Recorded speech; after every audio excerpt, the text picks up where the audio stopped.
Entah tak buka, bahan penyakit, kena sakit lah dia. Gastrik dan sebagainya. Jadi dalam kitab yang dikarang oleh Imam Sayuti, ada khususiat bagi Nabi. Yang bukan semua orang boleh ikut apa yang Nabi buat. Hidayat dan petunjuk untuk menyusun dan mengatur cara kehidupan mereka. Siapa dia ikut cara amalan Nabi, kenapa? Dia akan bahagia dunia akhirat, tenang sepanjang hayat dia. Dunia jadi kelah kabut, jadi banyak masalah. Sebab apa? Ikut Nabi 5% je. Tinggal 90%. Mengatur cara kehidupan mereka, kebiasaan dan kemesraannya dalam pergaulan dengan semua lapisan masyarakat Nabi mesra belaka. Dengan budak-budak Nabi, kalau jumpa Nabi tanya apa khabar entah. Kalau budak tu suka main burung, Nabi tanya, apa khabar burung entah. Kemudian masa apa hari ni tak baru jadah. Itu Nabi orang kata. Dengan budak-budak dia mesra. Itu kita kenapa? Tambahan pula jika diperhatikan, ditelitikan pula segala cerita mengenai perkara yang luar biasa, jawapan Nabi bila orang soal dia soalan payah-payah. Kemudian kegemilangan pentadbiran pemerintahan Nabi saya. Nabi tak pergi belajar sains politik mana-mana, tak ada belajar. Tak pergi belajar falsafah dengan mana-mana ahli falsafah. Tak pergi belajar ekonomi dengan mana ahli ekonomi, tasawuf, fiqh dan sebagainya. Tapi Nabi hebat dalam semua ilmu-ilmu tadi. Itu mengherankan, cerdik pandai yang hidup di zaman Nabi. Keindahan pengaturan dalam mengupas hukum-hukum syariat Islam yang zahir, yang sekiranya dikemukakan, bawa persoalan ditanya profesor-profesor yang ada sekarang ni. Kalau profesor tu dia kepala dia botok sikit, wagi 10 soalan dia tak boleh pecoh, haluah botok dia. Itu sebab profesor-profesor sekarang ni banyak kepala dia botok. Sebab mikir nak pecoh soalan. Contohnya kita pergi kat pakar bahagian orang kata sains sosial. Kita kata bagaimana nak menyelesaikan masalah buang bayi, masalah gestarisme, masalah tu ni. Tak boleh selesai. Itu sebab apa? Dia tidak ambil formula daripada Al-Quran dan hadis. Dia ambil formula daripada barat, daripada timur, daripada Jepun dan sebagainya. Dalam mengupas hukum-hukum syariat Islam yang zahir, sekiranya dia kemukakan kepada cerdik pandai orang yang ada PhD, tentu sekali akal fikiran mereka menjadi buntu untuk mencari pakar permulaan nak selesai masalah, meskipun mereka berusaha sepanjang umur, habis umur mikir nak pecoh soalan, tak boleh. Tu dia. Macam Datuk Najib sekarang ni, kepala dia botok dah sikit. Sekarang ni bila orang kata orang ramah nak sokong Pakatan Rakyat, dia pun mikir nak buat lagu mana. Akhirnya dia pun reka satu slogan baru, slogan Wam Malaysia. Kemudian buat kedai Wam Malaysia, barang murah. Susu misal kata lebih murah pada kedai biasa. Tapi bila orang tengok susu murah, orang ramai mikir, susu betul ke? Susu tak betul makan kan, tak sihat sakit ke lagu. Masalah pula Malaysia. Dia buat kedai Wam Malaysia, kedai rucik. Mama kita tak ada. Mama itu. Kalau belah-belah orang Patang Barat banyak. Selepas pada tu dia buat pula kedai menu Wam Malaysia lah. Saya sebut lah. Menu Wam Malaysia. Dia buat gambar makan lah. Sarapan pagi RM1 lebih. Makan tengah hari dekat RM4 lah. Kemudian dipanggil Menteri Kabinet makan lah. Makan belah makan ambil gambar. Macam kita makan malam ni. Kita kalau ambil gambar, orang senyum molek saya. Sebab makanan sedap. Misalnya, yang dia pula menteri apa nyanyi ke apa kenapa? Menteri apa tu? Dia tanya makanan sedap ke tak? Sedap tadi. Tapi ambil gambar tengok lain macam ke. Itu kita dah. Itu menu Wam Malaysia. Kemudian penasihat dia pula apa? Ekor apa penasihat dia? Nasihat pula dia kata nak biar orang jangan kritik kuat sangat tu dia. Sebab apa? Sebab isteri Perdana Menteri ni boros sangat. Kalau duit RM1 hak bagi baru ni di Dewan Rumah Murah ni RM1 bagi mana? Apa? Hari bagi anak lagi tengok terharu hati tengok. Sebab apa? Lama dah orang kata kerajaan pusat seduk khazanah kekayaan negeri Terengganu. Kalau tidak kerana pakatan rakyat, dia tidak akan bagi kepada semua orang RM500. Mana ada orang yang berpendapatan rendah bawah pada RM3,000 dapat. Tok Said pun boleh mari ambil juga. Sebab apa? Duit tu bukan duit zakat sah. Duit royalty. Duit perhargaan orang kata kerajaan Malaysia kepada rakyat dia. Dia nak tiru macam kota. Kota bagi 1,500 setahun, 1,500 sebulan. Kepada setiap rakyat dia 1,500 belaka. Kalau ada kerja dah gaji 3,000, dapat pula 1,000 lebih, 4,500. Masa minyak meronjok molek, dia kereta sebuah seorang. Macam kita kat bagi maiwi suti seorang. Kota, anak buah kita ada kerja. Hak balik dah pada, hak masih pergi pada. Berarti kerja kuatan tak tahan. Sistem ekonomi kapitalis. Kalau lama kerja, mula-mula kerja 1,500. Kemudian dia tengok kilang boleh jalan molek. Ramai orang kerja ni. Banyak hak daripada kerja ni. Kita kecilkan sikit. Orang kata manpower kita buang. Beri besar awal 500. Jangan 1,000. Tengok boleh lagi lah. Dia buat 750 lah. Jadi kerja sepatutnya masa kita start daripada muda dahulu. Bila kita tua kita semakin teruk. Mana kerja sepatutnya semakin ringan. Tak. Sistem ekonomi kapitalis dia akan lanyak kita. Itu kita. Itu masuk Petronlah. Dia anak balik pada Petronlah. Tazkirah agak kata Zuhur dia. Anak masuk tengok sunyi kata Petronlah. Apa kuatnya orang. Dia kata sekarang ni orang banyak kau ustaz dia jatuh di Ukraine. Napa? Di kota. Dia kecil amat. Sebab boh tu napa? Sebutir kilang orang kata 1, 2, 3 kilang ni 30 orang boleh handle main duk tak. Jadi dia kecil dia bagi tempat kosong-kosong baru. Itu kita nak. Tak ada ihsan lah. Orang semakin tua kerja semakin tua.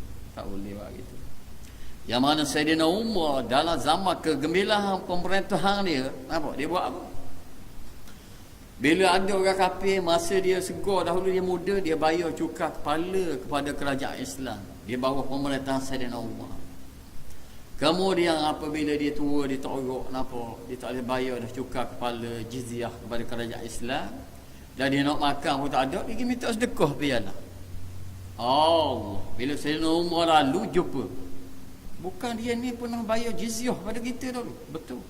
Dah pasal apa lah siapa minta sedekah ni? Sebab dia tak ada sumber sekarang. Astagfirullah pada Sayyidina Umar. Sekarang pegawai hendaklah tulis orang kata bantuan untuk dia. Sebab apa? Masa muda kita peruh orang kata tenaga dia, kita peruh keuangan dia. Bila dia tua dia kena minta sedekah. Mana boleh? Negara Islam tidak bukan macam mana. Negara berkebajikan lah. Itu kita kena apa? Ini hebat Umar. Itu kafir zimmi saya. Kafir hak tunduk bawah kerajaan Islam. Dah kalau hak Islam lebih-lebih lagi. Macam mana? Macam zaman Umar Abdul Aziz. Pegawai-pegawai dia kata, "Hei, mana ada budak-budak muda nak kahwin, lelaki buang tak ada duit, mari sini nak beri." Tak ada orang. Tak ada orang kata saya nak kahwin, tak ada duit. Macam Kelantan buat apa? Tambur Sambil Mekah ni, bantu orang nak kahwin. Kemudian pegawai dia laung pula. Orang kata minggu sekali. Mana ada orang-orang yang berhutang? Kalau kita sekarang, mana ada orang lekat hutang ngalung, tak boleh bayar. Kita nak tolong bayar. Baitummal nak tolong bayar. Senyap. Tak ada. Raung seluruh orang kata negara zaman Umar Abdul Aziz.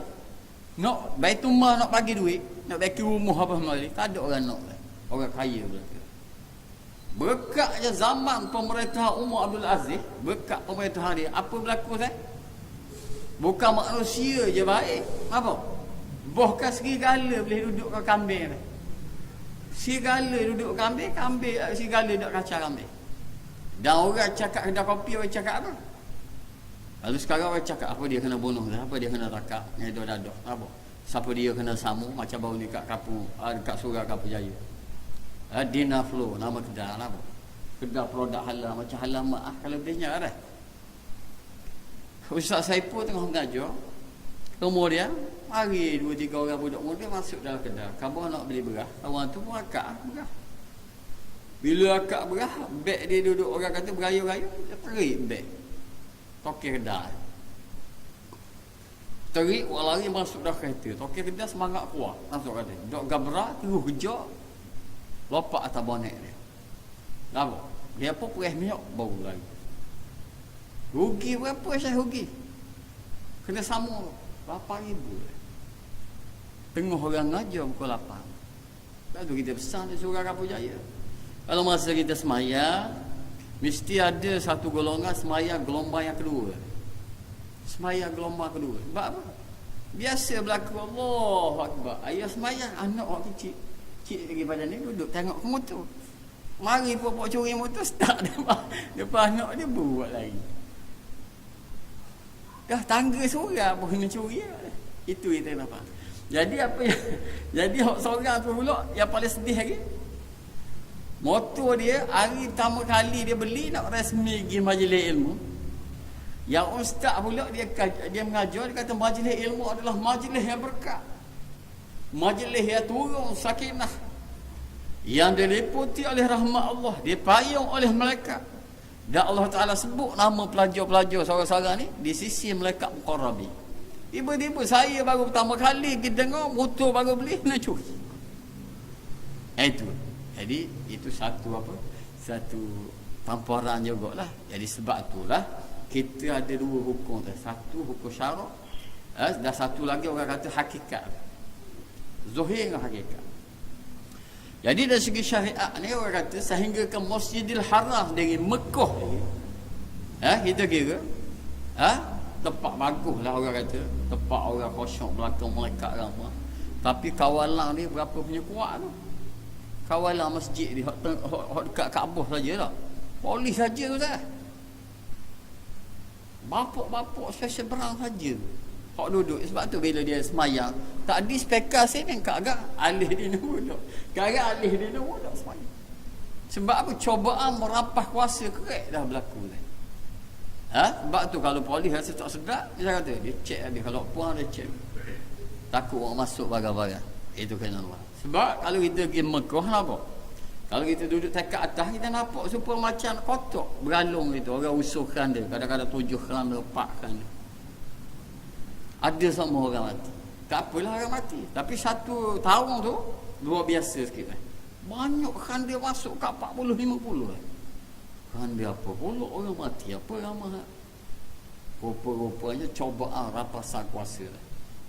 Dalam kan dia tu senjata api saja. Itu kita nak. Kita tak sampai pekat tu. Yang kita nak beritahunya bahawa sebenarnya hendaklah ada sebahagian di kalangan AJK Surah apa ni. Kalau di kawasan Surah Kapujaya lah, bila masa orang semayang ada 2-3 orang yang duduk dalam kereta tak semayang. Semayang gelombang kedua lah. Supaya tak ada motor nak curi. Kalau macam di kertas 2 hotel lah tu. Tengah semayang subuh, Allah Akbar. Pegawai apa? Hospital Mama. Bawa laptop nak degah dia atas isteri apa? Ingat kita tak ada menang, dia tak masuk lah. Keluar tengok, betul cermin 2 hotel laptop hilang. Jadi jawatan kuasa. Begitu kita sebut pada bulan puasa lah di Masjid Jami' sendiri. Hak puan tak boleh semayang, mak nak semayang betul. Pagi peraguk, balik pakai baju Melayu, peraguk. Peraguk dia lawan, dia rebuh. Bila rebuh, peraguk enjar dia. 2-3 hari nak raya. Ramadan. Jadi ahli jawatan kuasa kena ambil kira juga keselamatan harta benda para jemaah supaya apa?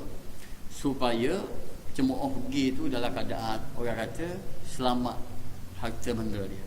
Dan anak sebut kepada Surah Kapujaya mana anak kata pengalaman anak pergi ke Masjid Seri Pentaling, Masjid Tabligh. Yang mana Tabligh beli tanah satu bukit kecil dia beli. Harga agak mahal lah. Kawasan tu Kristian ramah. Dan kawasan tu selalu berlaku pecah rumah. Pecah rumah orang kata kaki pau gangster apa semua sekali.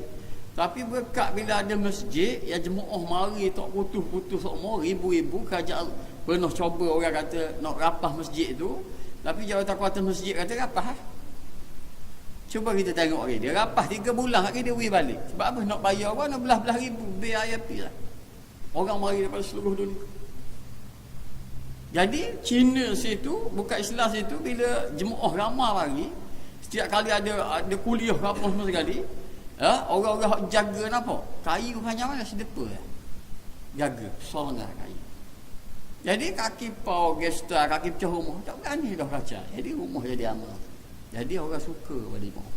Jadi begitu anak kata kepada kita jemaah Surah Kapujaya ni.